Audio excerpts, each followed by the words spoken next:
அனைத்து தமிழ் நெஞ்சங்களுக்கும் அன்பு வணக்கம். இந்தியாவில் ஒரே நாளையில பல பொருட்களோட விலை கூட போகுது, பல பொருட்களோட விலை குறைய போகுது. நீங்க சிகரெட் குடிக்கிறவங்களா, வெளிநாட்டு சரக்கு அடிக்கிறவங்களா, விலை கூட போகுது.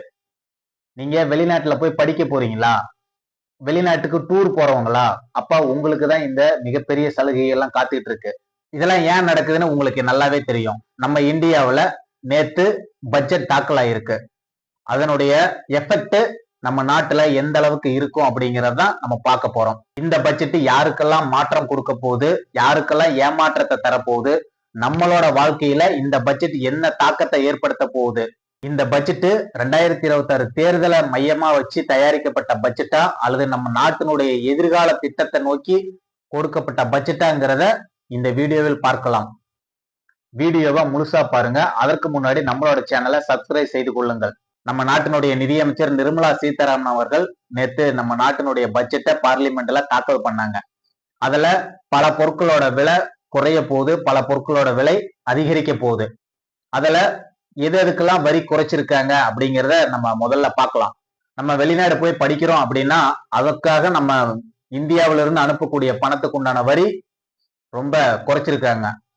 அது மட்டும் இல்லாம வெளிநாடு இப்ப டூர் ஒரு பேக்கேஜா போறோம் அப்படின்னா அதுக்கு உண்டான வரியும் பெருமளவுல நம்ம நாட்டுல குறைச்சிருக்காங்க.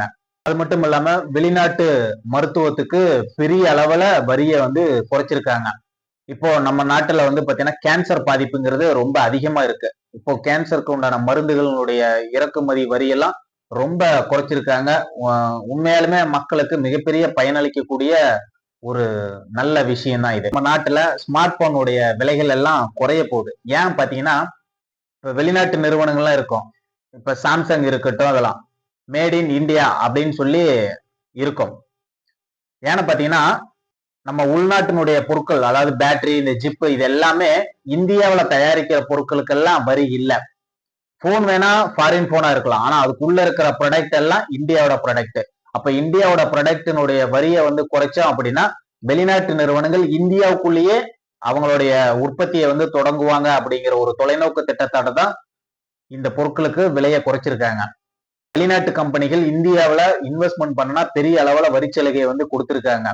அது மட்டும் இல்ல, வெளிநாட்டுல இருந்து இறக்குமதி பண்ற தோல் பொருட்கள் ஆகட்டும், சோலார் விஷயங்கள் ஆகட்டும், அல்லது குக்கிங் சம்பந்தமான ப்ராடக்டா இருக்கட்டும், இதுக்கெல்லாம் ஓரளவுக்கு வரியை குறைச்சிருக்காங்க.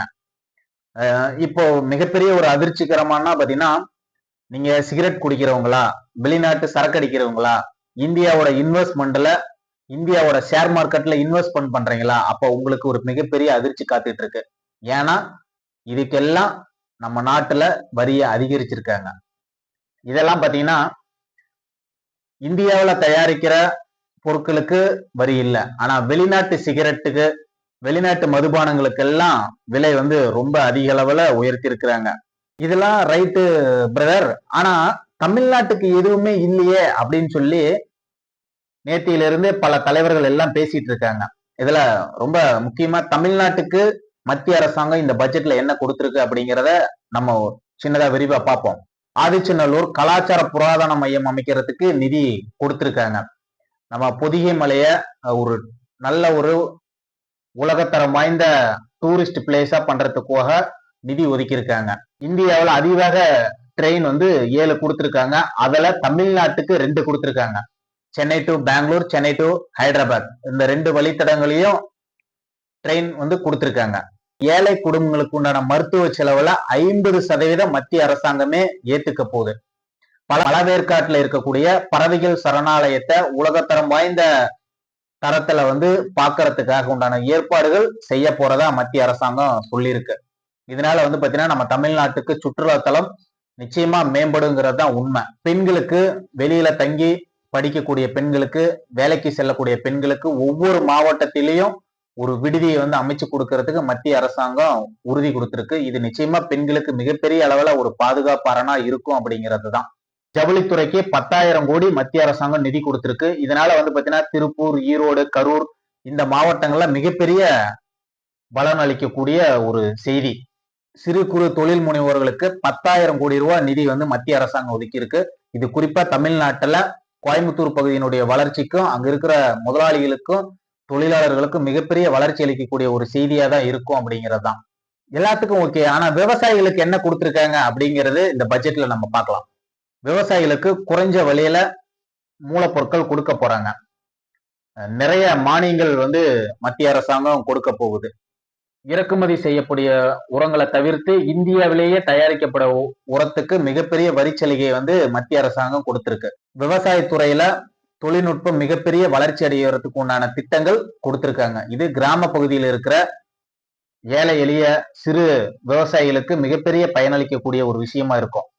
அது மட்டும் இளைஞர்களுக்குன்னு பாத்தீங்கன்னா ஸ்கில் டெவலப்மெண்ட் ப்ரோக்ராமுக்காக மிகப்பெரிய நிதி ஒதுக்கி இருக்காங்க. ஸ்டார்ட் அப் எம்எஸ்எம்இ தொடங்கக்கூடிய இளைஞர்களுக்கு மிகப்பெரிய ஊக்கமா அளிக்கக்கூடிய ஒரு செய்தியாகவும் இது இருக்கு. இந்த பட்ஜெட்ல குறிப்பா ஒவ்வொரு துறைக்கும் எவ்வளவு நிதி கொடுத்திருக்காங்க அப்படிங்கிறத சுருக்கமா பார்க்கலாம். நம்ம நாட்டினுடைய உட்கட்டமைப்பை மேம்படுத்துவதற்காக தான் நம்ம அரசாங்கம் மிகப்பெரிய அளவுல நிதி ஒதுக்கி இருக்காங்க. கிட்டத்தட்ட 6 லட்சம் கோடி ரூபாய் நிதியை உட்கட்டமைக்காக கொடுத்திருக்காங்க.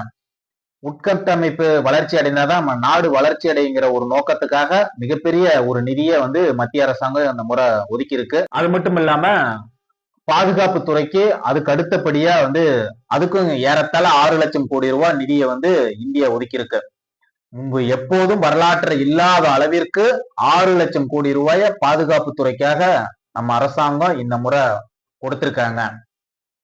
நிச்சயமா நாடு பாதுகாப்பா இருந்தா தான் வளர்ச்சியை நோக்கி பயணிக்கும் அப்படிங்கிறது துளியும் சந்தேகமும் இல்லை. அடுத்ததா ஊரக மேம்பாட்டுக்காக கிட்டத்தட்ட 3 லட்சம் கோடி ரூபாயை கொடுத்திருக்காங்க.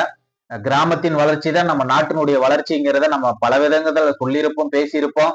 ஆனா உண்மையாலுமே ஃபண்டு பாத்தீங்கன்னா இப்பதான் மத்திய அரசாங்கம் ஒதுக்கி இருக்கு. உள்துறைக்காக கிட்டத்தட்ட ஒரு 2.5 லட்சம் கோடி ரூபாய நிதி ஒதுக்கி இருக்காங்க. வேளாண் துறைக்கு கிட்டத்தட்ட 2 லட்சம் கோடி ரூபாய் நிதி ஒதுக்கி இருக்காங்க. கல்வித்துறைக்கு கிட்டத்தட்ட 1,40,000 கோடி ரூபாய் நிதி ஒதுக்கி இருக்காங்க. மருத்துவத்துறைக்கு கிட்டத்தட்ட 1 லட்சம் கோடி ரூபாய்க்கு மேல நிதி ஒதுக்கி இருக்காங்க. அது மட்டும் இல்லாம பாத்தீங்கன்னா மருத்துவம் கல்வி சார்ந்த விஷயங்களுக்கு கிட்டத்தட்ட 3% வரியை குறைச்சிருக்காங்க. இந்தியாவிலேயே டேட்டா சென்டர் அமைக்கக்கூடிய வெளிநாட்டு நிறுவனங்களுக்கு 2047 வரையிலும் வரிச்சலுகையை கொடுத்திருக்காங்க. நிச்சயமா இது பாத்தீங்கன்னா இளைஞர்களுக்கு மிகப்பெரிய ஒரு வேலை வாய்ப்பு கொடுக்கக்கூடிய மிகப்பெரிய ஒரு தொலைநோக்கு திட்டம்.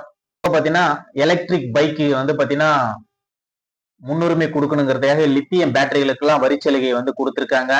கலால் வரி, சுங்க வரி எல்லாம் வெகுவா குறைக்கிறதுக்கு உண்டான நடவடிக்கையை எடுத்திருக்காங்க.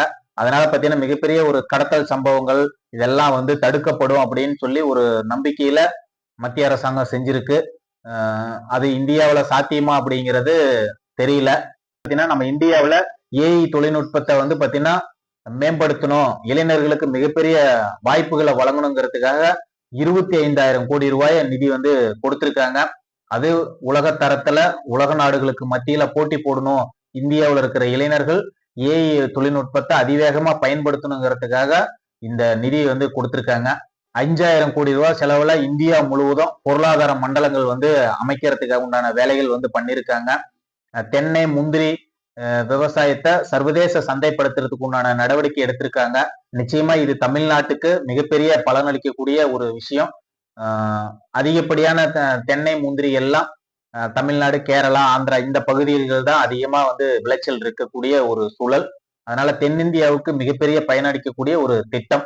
நாள்பட்ட நோய்கள் தடுக்கிறதுக்காக மருந்து உற்பத்தி பண்றதுக்காக ஒரு 10,000 கோடி ரூபாய் நிதி கொடுத்திருக்காங்க. நிச்சயமா இது ஏழை மக்களுக்கு இது ஒரு பயனளிக்கக்கூடிய ஒரு திட்டம். வரிச்சலுகை பெரிய அளவுல இல்லை என்றாலும் நம்ம நாட்டினுடைய உள்கட்டமைப்பை மேம்படுத்துவதற்கும் தொலைநோக்கு திட்டங்களுக்காகவும் மிகப்பெரிய அளவுல இந்த பட்ஜெட் அமைஞ்சிருக்கு. ஏன்னா மத்திய அரசாங்கம் 2047 வல்லரசு ஆகணும் அப்படிங்கிற ஒரு திட்டத்தோட பயணிச்சாலும் இந்த பட்ஜெட்டுங்கிறது அதை நோக்கிதான் பயணிக்குது அப்படிங்கிறத நம்ம சொல்ல முடியும். ஏன்னா தேர்தல் மையம் கொண்டு பல்வேறு சலுகைகள் மத்திய அரசாங்கம் அறிவிக்கிறது வழக்கமா இருந்தாலும் தமிழ்நாட்டுக்கு 2026 தேர்தல் காலகட்டம். அப்படி இருந்தும் தமிழ்நாட்டுக்கு ஒரு மிக முக்கியமான திட்டங்கள் எதுவுமே இல்லாம ஒரு வளர்ச்சிக்கு உண்டான ஒரு திட்டமா தான் மத்திய அரசாங்கம் இந்த பட்ஜெட்டை பார்த்திருக்காங்க அப்படிங்கிறத நம்மளால பார்க்க முடியுது, உணர முடியுது. வருமான வரிகள் எல்லாம் மறைச்சான் அப்படின்னா 100% அபராதம் விதிக்கணுங்கிற விஷயங்கள் எல்லாம் சொல்லியிருக்காங்க. நம்ம இந்தியாவுல உற்பத்தி ஆகிற பொருட்கள் வெளிநாடுகளுக்கு ஏற்றுமதி பண்றதுக்கு மிகப்பெரிய அளவுல வந்து பாத்தீங்கன்னா ஏற்றுமதி வரியெல்லாம் வந்து குறைச்சிருக்காங்க. அது நம்ம உள்நாட்டு உற்பத்தியாளர்களுக்கு மிகப்பெரிய பயனளிக்கக்கூடிய ஒரு விஷயம், செய்தி. இத பாத்தீங்கன்னா நம்ம தமிழ்நாட்டினுடைய முதலமைச்சர் கூட வந்து பாத்தீங்கன்னா எப்பவுமே தமிழ்நாட்டுக்கு எதுவுமே இருக்காது, இந்த முறை அதை விட மோசம், ஒண்ணுமே இல்லை அப்படிங்கிறதா சொல்றாங்க. அப்கோர்ஸ் பாத்தீங்கன்னா பிஜேபி, டிஎம்கே எதிரெதிர் கருத்துக்கள், எதிரெதிர் கட்சிகளா இருந்தாலும் இவங்க இயல்பா வந்து பேசக்கூடிய ஒரு விஷயங்களா இருந்தாலும் நம்ம நாட்டுக்கு தேவையான நம்ம நாட்டினுடைய எதிர்காலத்துக்கு உண்டான ஒரு பட்ஜெட்டா தான் இது அமைஞ்சிருக்க தவிர ஒவ்வொரு மாநிலத்துக்கு உண்டான ஒரு முக்கியத்துவங்கிறது இந்த பட்ஜெட்ல இல்லை அப்படிங்கிறத நம்ம பார்க்க முடியுது. இது ஒட்டுமொத்த நாட்டுக்கு உண்டான ஒரு பட்ஜெட்டாகவும் எதிர்கால வளர்ச்சிக்கு உண்டான ஒரு பட்ஜெட்டாகவும் தான் இது அமைஞ்சிருக்கு அப்படிங்கிறது தான் இதுல உண்மை. வெளிநாட்டு சரக்கு அடிக்கிறவங்க, தம் அடிக்கிறவங்க, அவங்களுக்கு எல்லாம் பாத்தீங்கன்னா ஒரு சிறு சங்கடங்கள் இருந்தாலும் வெளிநாடு போய் படிக்கணும் அப்படிங்கிற ஆர்வமா இருக்கிறவங்க, வெளிநாடு டூர் போறவங்களுக்கு, வெளிநாட்டினுடைய பொருட்களை வந்து பாத்தீங்கன்னா யூஸ் பண்றவங்களுக்கு இதெல்லாம் மிகப்பெரிய ஒரு பயனளிக்கக்கூடிய ஒரு விஷயமா தான் இருக்கும். அது போக வந்து பாத்தீங்கன்னா இந்த பெண்கள் பொதுவா இன்றைய சூழல் வந்து பாத்தீங்கன்னா தங்க வெள்ளியினுடைய விலைகள் வந்து பாத்தீங்கன்னா அதிக அளவுல ஏறிக்கிட்டு இருக்கு. அதுக்கு உண்டான ஒரு வரிகள் குறைச்சிருந்தாங்களா நல்லா இருக்கும் அப்படின்னு சொல்லி ஒரு ஏழை எளிய நடுத்தர பெண்கள் எல்லாம் சொல்லக்கூடிய ஒரு செய்தியாகவும் இருக்கு. அதுக்கு உண்டான அறிவிப்பு எதுவும் இல்லை அப்படிங்கிறத பெண்கள் பாக்குறாங்க. அதுக்காக ஒரு கவனம் கொடுத்திருந்தாங்க அப்படின்னா இன்னும் கொஞ்சம் நல்லா இருந்திருக்கும், பெட்டரா இருந்திருக்கும் அப்படிங்கிறதா மக்களோட பார்வையாவும் இருக்கு. பால் உற்பத்தி, கோழி வளர்ப்பது, இதுக்கு எல்லாமே வந்து பாத்தீங்கன்னா மிகப்பெரிய வந்து பங்களிப்பு அளிக்கக்கூடிய அளவுல வந்து பாத்தீங்கன்னா நிதி கொடுத்திருக்காங்க. இன்னைக்கு இந்தியா அமெரிக்காவுக்கு உண்டான ஒரு விஷயமாவே வந்து பாத்தீங்கன்னா இந்த பால் வச்சுதான் மிகப்பெரிய இந்த டேரிஃப் இது எல்லாமே நடந்துகிட்டு இருக்கு.